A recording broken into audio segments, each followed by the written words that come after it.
can we have your age, sir? Well, who you are? Yeah, okay. I'm Mike Cooney, 65 years old. Feel like I'm 64. So when did you start surfing? I started surfing in 1959.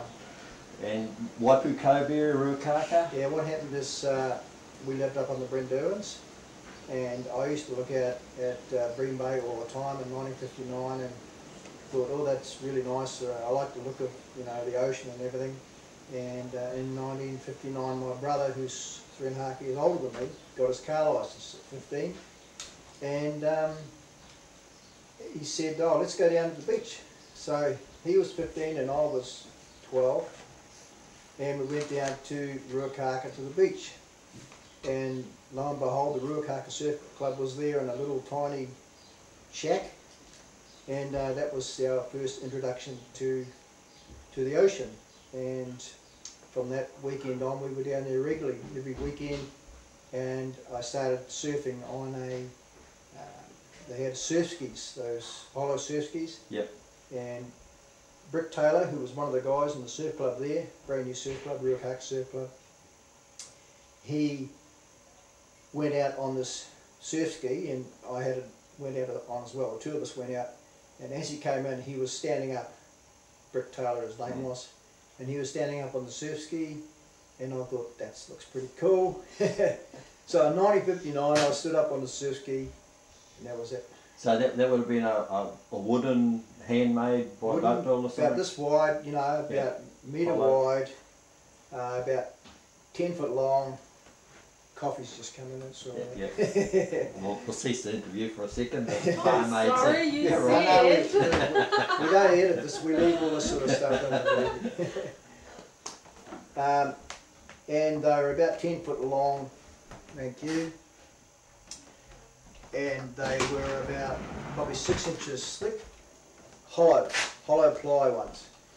And every time we had a surf, we'd come in from the surf, we'd take the cork out and we'd have to empty all the water out.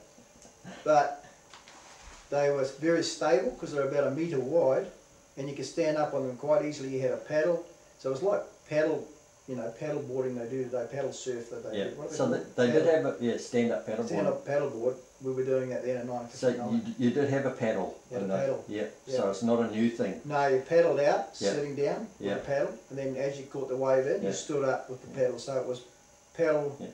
Surfing, whatever you call it, back in 1959. So this stand-up paddleboarding is not a new thing at all, it's just reinvented. It's just different boards now that they use here. So a lot of people in Northern, when you said you grew up on top of the Brendurans, was that they were turned into a tea rooms later, or was that? We built the tea rooms. My dad built the tea rooms. So you started that off. So a lot of people will know that. Yeah, that's right. Yeah. So. Tarihi Surf Club, were you a member of that? Or? No, I wasn't a member, but I did write something for the Tarihi Surf Club, so I do recall have some sort of connection with it. Yeah. But the thing is, I was in Australia from 1964, every year I was in Australia until 1971. Yeah. So in the winter I'd go 8 months in Australia, come back here for 4 months, then back every winter. So you were working then, or what were you, how come? I was bumming working here, like I you know, labouring and all that sort of stuff. Yeah. Just get enough money to get back to Aussie, just get enough money to get back to New Zealand, just enough to get back to Aussie, all like that all the time. Yeah. I spent 6 or 7 winters up at Noosa every year, right through the 60s. And that's when I got to meet all the Auckland guys, you know, Jim Carney and Wayne Parks, because we all surfed together up there. Everyone wanted to go to Aussie too, Everyone wanted to go to Aussie. I went with Brian King and all those guys. Every year would be different guys. I'd go with Greg Ellich, all those sort of guys. So yeah, it was pretty full on, but I loved it. Yeah. So what was your first surfboard, that your first one that you owned yourself? Yeah, I bought a Quain, Dennis Quain, and in 1963, and I was quite surprised that Christchurch seemed to be ahead of everywhere else in New Zealand as far as, you know, all this building surfboards and everything. I was really surprised. I thought, you know, Auckland would have been way ahead, but it wasn't. Christchurch seemed to be the capital of surfing in those early days for some reason. His boards are really sought after, the early Yeah. planes, aren't they? And he'd been surfing a long time even then, in 1963. So my Quain board, I've actually got a photo of it, I'll show that later, but So where did you buy that, new or second hand? yeah, I bought it new off him. Yeah, off him. Ordered Yeah. it, yeah. So that was in a surf magazine or somehow, how did you get hold of that? I worked at You knew Wilkinson's it? Sports Yeah. Depot, shop or whatever it was, and that's in 1962 I started working at Wilkinson's, and they had Dunlop surfboards which were kit set surfboards. My good friend Wayne Hutton, who I was surfing with at the time, he bought one of these kit set Dunlop surfboards. Yeah. And we lived at Carmo, we went up there and he built this, we shaped it and glass. They were foam fiberglass surfboard? Yeah. Yeah, they gave you the blank. Yeah. They gave you all the glass and everything as a kit set, and you built the board yourself. Yeah. That was in 1962, which is pretty amazing. Yeah, yeah. Dunlop. And so we shaped it, Wayne glassed it, put the fin on, all that sort of stuff. And so while I was working at Wilkinson, I found out about where else can you get surfboards. Yeah. And I found out that Quain was probably the best board maker in New Zealand, so I contacted Quain. Yeah. And paid him, and he sent one up to me. So, yeah. And it got here in one piece and that's all wrapped right. up. Yeah. Brilliant. Now I can remember I was a bit jealous because I can remember you came back from Aussie and you had a beautiful Holden. Yeah. Was it an FJ or what FJ was Holden. Yeah, FJ and Holden. what had wide wheels. It was Wide pretty wheels. noisy. What was that running? Still a 6-cylinder or what did you have in Oh, it? I spent so much time on it. I changed it, put a big motor in it. In fact, Nigel Boyd helped me put. He gave me a motor. I bought a motor off him, and he helped me put it in. We were living up at Marnie Road, the infamous flat at Marnie Road at the time. It was a pretty cool car, I must admit. It's a great car. Yeah. I had it painted iridescent blue. I sold it to one of the other guys that surfed. I can't remember his name now. Cranes, Big Little Cranes. No, not Crane. One of the other guys. Anyway, I sold it to him. Yeah. I'm trying to get a photo of it. I'm going to try and take him down and get a photo of it. But it was all the inside had been changed. I remodified, put a floor shift in instead of, steering wheel shift it used to have. I put a floor shift in. Change or something, yeah. Double headlights, big fat wheels. You would have seen it. Spent so much time on it. But the interesting thing was that it was the sound that was the thing in those days. You took all the baffles out of the muffler and you just had that the nice sound. So did you bring that car back from Aussie? No, I bought it here. You did it here? Bought it here and modified it. Yeah. But every year I'd go to Australia, I'd buy an FJ Holden, $200. Yeah. We all bought FJ Holdens, Yeah. They're the best cars in the world. They just lasted forever, We drive all around Australia, $200, and they keep going. If they broke down, someone could usually knew how to fix it pretty easily. Not simple nowadays. motors, very simple motors, So you must have a funny story. Now, what's the stupidest or the funniest thing you've seen going surfing or out surfing? I've probably seen hundreds of them. There's got to be something that stands out and wow, that was stupid or something like that. Well, one thing I do remember is that in about 1968, Ken Rowe, 1969 I think it was, Ken Rowe, Bob Hagner, who were two Australian guys who came up and were surfing at Waipua, and we travelled, Johnny Ayton was with us, and we all travelled around, went up to shipwrecks for a couple of weeks, that sort of thing. But we went back down to Wellington to catch a boat back to Australia. Ken Rowe, myself, and Bob Hagner. And so we hitchhiked down the west coast through New Plymouth with our boards, our big 9-foot boards. And you didn't have any trouble hitchhiking? Oh, it took us forever to get there. And one night, when we left New Plymouth, we were walking around kind of the west coast area down past New Plymouth. I know where it was. It was a completely isolated area on the west coast there. Pitch dark, completely black. And we walked for hours and hours and hours with our surfboard, and it was totally black. All you could see was just vaguely see the white line on the road, and we walked till 2 o'clock in the morning, and we were so buggered, and we just thought, oh mate, we've just got to, collapse somewhere. So we found some shrubs. We chucked our boards next to us and dropped in our sleeping bags and went to sleep under these shrubs. Well, at about 8 o'clock in the morning, because it was 2 when we went to sleep, 8 o'clock in the morning, I could hear all this all around. I woke up and sat up like this, and as I sat up, we were in the middle of a roundabout. All these cars going around the roundabout. Here I am sitting up in my sleeping bag, looking at all these cars, and everyone waving to us. Just as well there was no drunks that went through the round. So when you first started surfing, you have a wetsuit. What you surf through winter? What did you use? No, we all wore football jerseys. Yeah. Long sleeve football jerseys. Yeah. In fact, I got a photo of Brett Knight in the water with one on, and that's the only thing that we wore. But we did start with getting these nose sleeve vests. That's the first thing we started with. Yeah. Somebody found, Johnny Bruce I think found the first one, and had the flap and everything. You cut the flap off, you know, and all that sort of thing. That's where we first started. That was about 64. Yeah. Because you couldn't buy a wetsuit. No, you couldn't buy a previously. wetsuit, no. Yeah. And the divers ones were usually so thick they Oh, were yeah, useless. horrible. Yeah. Best surfboard you've ever owned? Anything stand out? Hayden Kenny. Yeah. Hayden Kenny, yeah. Hayden Kenny, I would go up there every year up to Noosa, stay at Maroochydore around there. Dave Ward and all those guys stayed with us. And I would always go and buy a Hayden Kenny board. And one particular year I remember getting a Hayden Kenny. And Graham Allen too had one of his boards as well that was really good. So it was Hayden Kenny and Graham Allen were my two best boards. Yeah. And did you sell that or just you flicked it off? You haven't still got it under your garage or anything? Well, probably when I was surfing the best, and I'm pretty sure it was a Graham Allen board, so he made me a twin fin. And a really short twin fin, about a 5'2" twin fin, real wide one, with a really wide base on it, really wide back on it. Yeah. A little sort of a fish thing on it.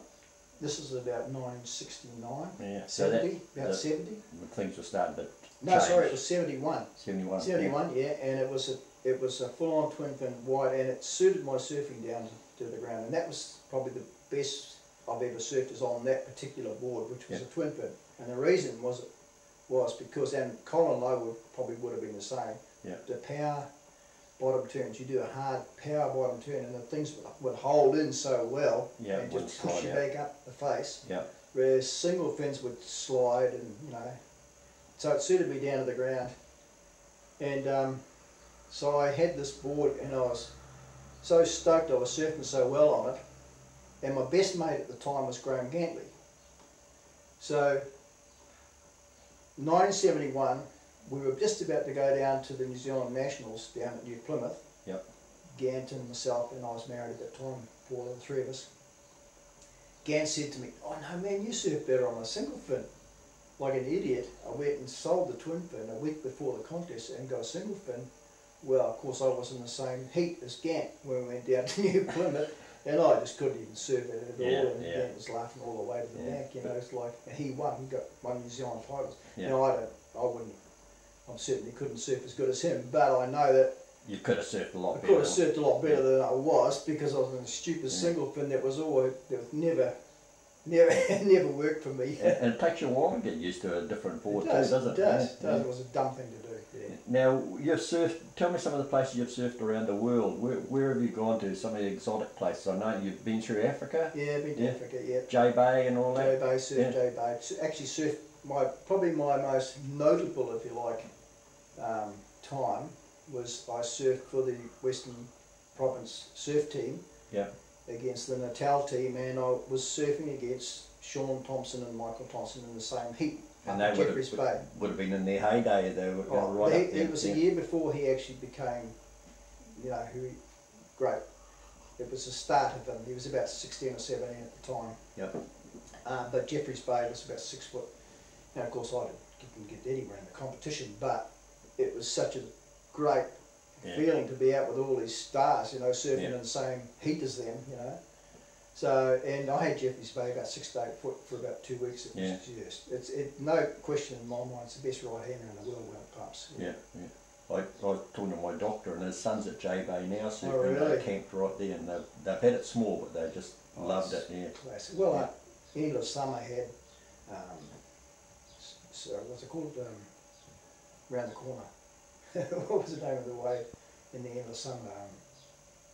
Can't remember. Oh, yeah, whatever. Yeah, but it was actually the better wave is J Bay, which is just around the corner from where they took the movie.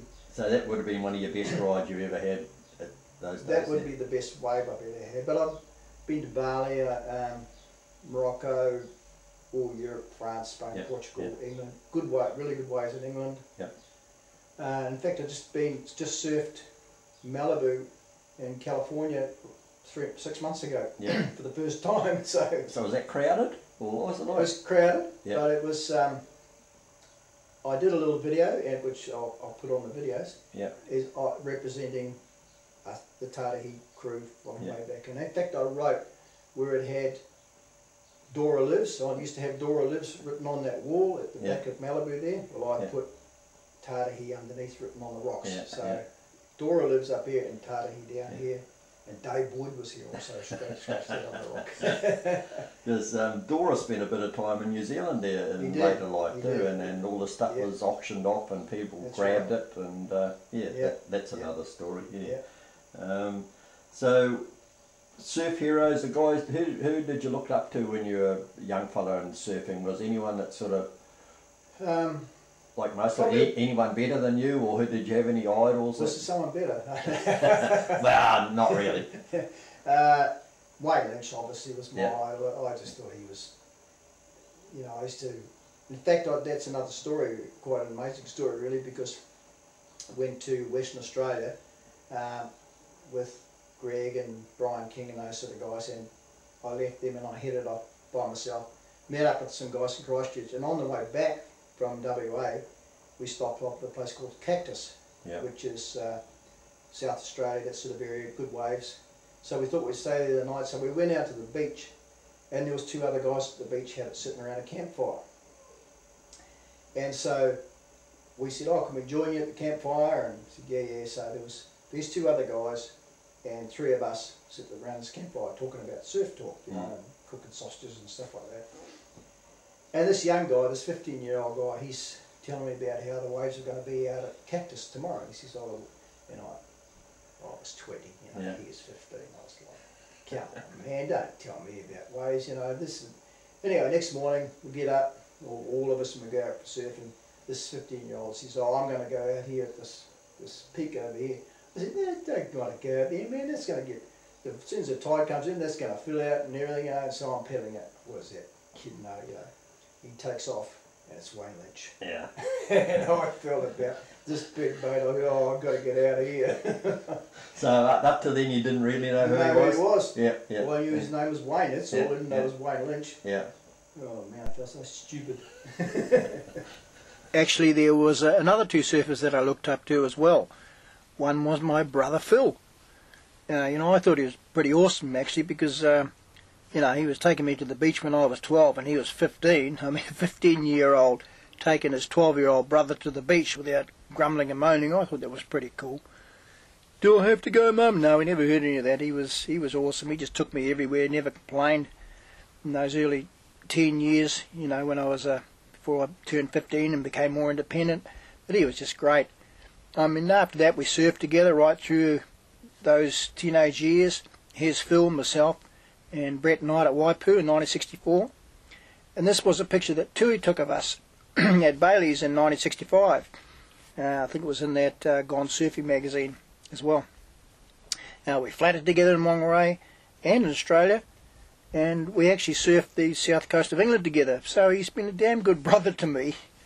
In fact, Phil was actually surfing Europe 2 years before Dick Robinson, who was, he was a real travelling pioneer.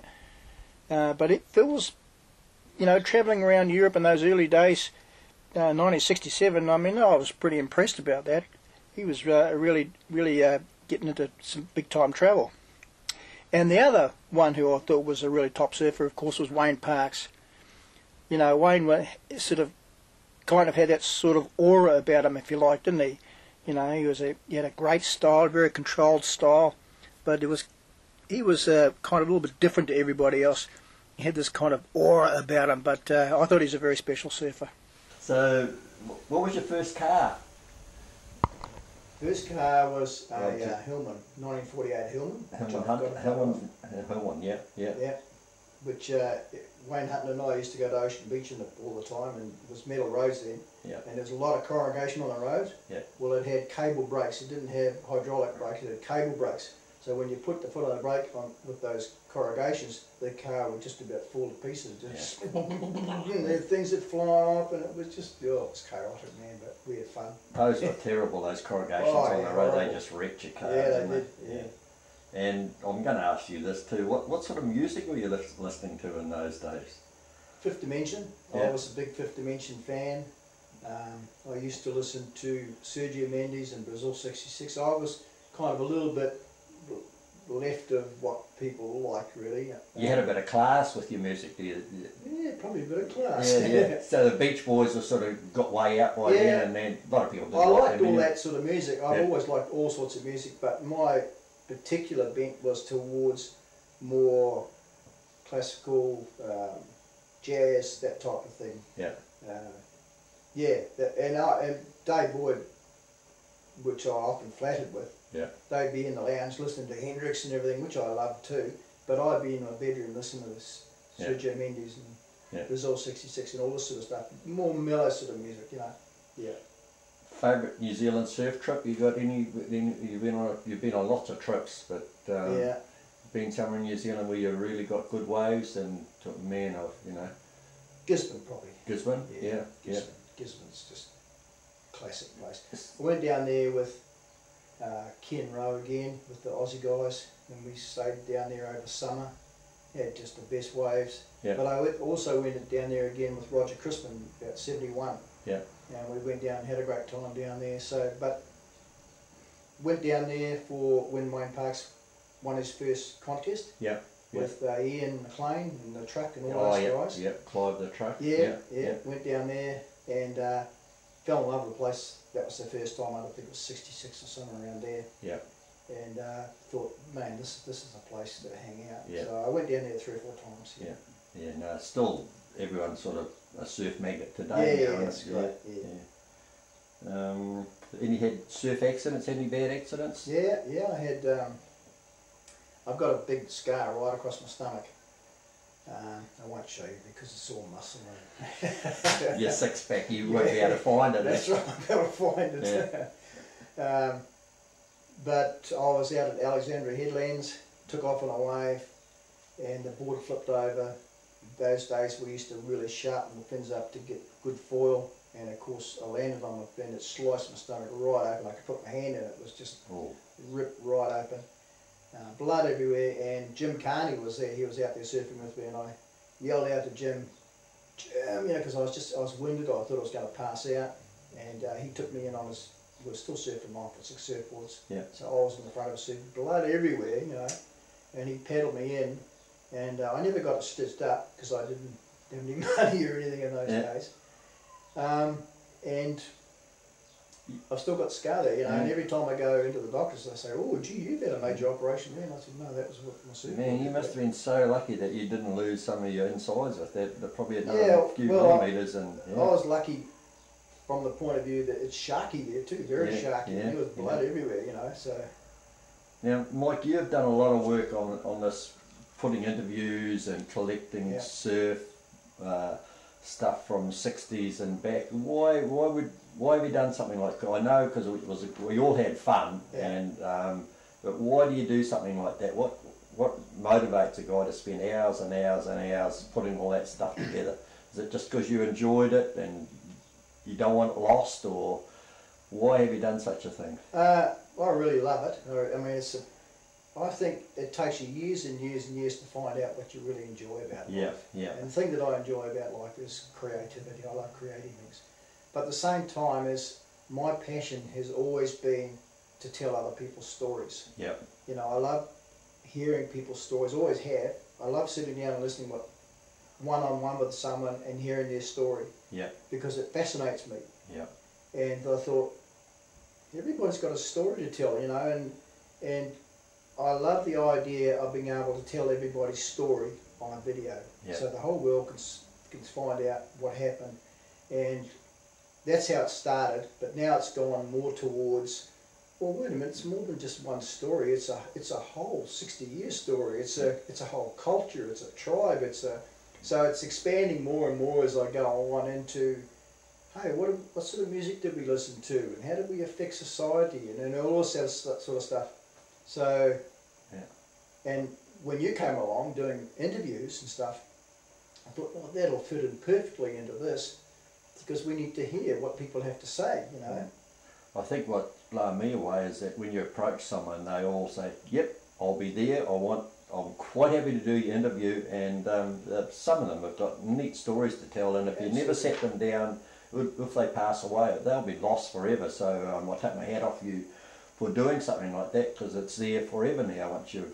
That's the whole reason I wanted to do it. And I had if you go to my place, there's just stuff. I've got books everywhere. I've been doing this for about 5 years now. Books and videos, and I've got 6 computers, editing suites. I've got everything you can think of, and all this information, and you know, all these people with all these stories. Yeah.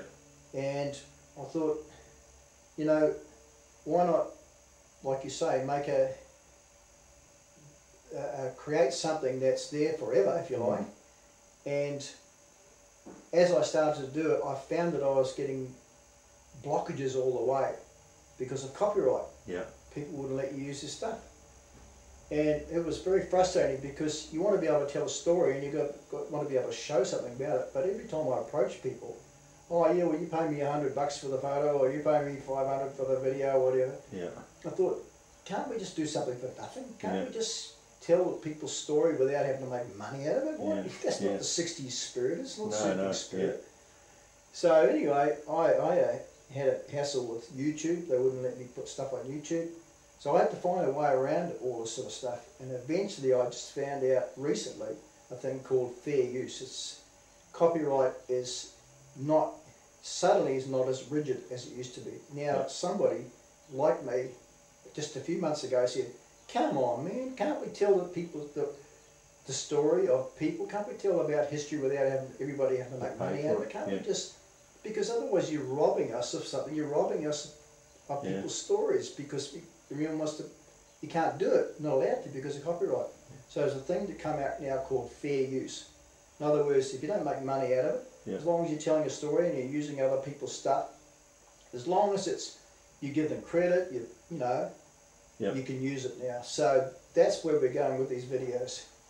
Can I ask you a little story? And you told me a while ago that you used to surf with a guy, and I don't know if he had much to do with his daughter, but he passed away. Yeah. And you, through surfing with him, you told his daughter about Bruce Ryan, a guy called Bruce Ryan. A bit about his life that she probably never knew of, and was she pretty thankful to that? Oh, look, that has really motivated me even more, because the guy's name is Bruce Ryan, and he was in Tahiti. A lot of guys know Bruce Ryan. Bruce and I were best friends back in the 60s. We used to travel together. In fact, he's on chapter 1. If you look at chapter 1 now, he's on chapter 1, a story about, a little bit about Bruce. Well, as I was getting into this, here we go, right? As I was getting into this, I had to start contacting people to try and get information off people. So I wanted to find out about Bruce because he was a really good surfer. So I tried to contact his kids.